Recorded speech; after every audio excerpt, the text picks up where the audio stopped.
Terima kasih pemirsa, Anda masih bersama kami di Update Jateng, update berita seputar Jawa Tengah. DPW PKB Jawa Tengah melaporkan Muhammad Lukman Edi, mantan Sekjen Partai Kebangkitan Bangsa PKB, ke Polda Jateng. Pelaporan ini terkait dugaan kasus pencemaran nama baik dan dugaan fitnah terhadap PKB. Pelaporan dilakukan oleh Sekretaris DPW PKB Jawa Tengah Sukirman. Ia menganggap Lukman Edi menyebarkan hal yang mengarah ke fitnah, seperti menyebut PKB tidak transparan dalam segala hal. Selain itu juga menyebut Ketum PKB mempunyai wewenang yang tidak terbatas, sementara hal tersebut ada dalam AD/ART.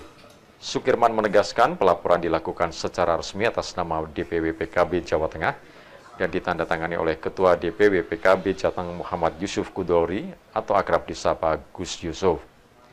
Pihaknya juga telah membentuk tim kuasa hukum terkait pelaporan ini dan laporannya diterima petugas Sentra Pelayanan Kepolisian Terpadu SPKT Polda Jateng. Pihaknya berharap pelaporan ini mendapat penanganan dan tindak lanjut. Sementara itu kuasa hukum PKB Muharir menambahkan telah melampirkan sejumlah bukti pendukung terkait dugaan tindak pidana pencemaran nama baik dan fitnah yang dilakukan Lukman Edi, seperti link YouTube dan media sosial lainnya.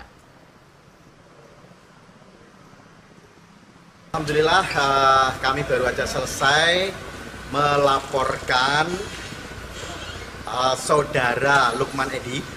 Ya, saudara Lukman Edi ini harus tebal dalam kaitannya pencemaran nama baik dan fitnah terhadap Partai Kebangkitan Bangsa.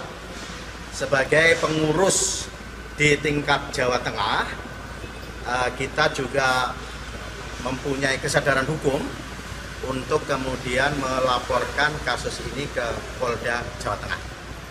Pelaporan secara resmi, legal, atas nama DPW PKB Jawa Tengah, ditandatangani oleh Ketua DPW PKB Jawa Tengah Gus Yusuf Kudori.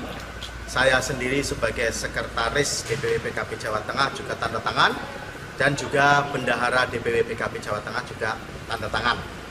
Kemudian kita tentu saja membentuk tim kuasa hukum yang dikomandani Mas Hariri beserta tim. Tadi sudah kita laporkan, lalu kemudian alhamdulillah diterima oleh Polda Jawa Tengah, kemudian untuk ditindaklanjuti bersama-sama. Kita tentu saja menyerahkan sepenuhnya kepada Polda Jawa Tengah untuk melakukan upaya-upaya hukum terhadap saudara Lukman Edi yang menurut kita itu memang sudah melakukan upaya-upaya pencemaran nama baik dan fitnah terhadap Partai Kebangkitan Bangsa. Pencemaran nama baik bagaimana terkait dengan ITE atau tidak seperti itu? Baik, karena yang dilakukan oleh saudara Muhammad Lukman Edi ini sebenarnya kita adukan adalah pencemaran nama baik dan fitnah yang dilakukan oleh saudara Lukman Edi, yang mana penyampaian secara lisan yang disampaikan oleh saudara Lukman Edi tersebut sudah posting di media sosial. Terkait soal pasal-pasal yang kita terapkan sebenarnya di pencemaran nama baik dan fitnah dan juga di Undang-Undang ITE, yang mana nanti akan digodok oleh tim penyidik atau tim kepolisian Polda Jawa Tengah. Terkait soal pengembangannya juga nanti kita akan menunggu. Untuk aduan kali ini kita sudah mendapatkan surat tanda terimanya dan kita mematuhi dan kita mempercayakan saja kepada tim penyidik atau tim kepolisian. Barang bukti yang Anda sertakan dalam laporannya apa? Bukti permulaan sudah kita hadirkan semua, sudah kita tunjukkan. Salah satunya adalah link-link berita dan screenshot berita media massa, tulisan-tulisannya itu sudah kita hadirkan. Pengacara nama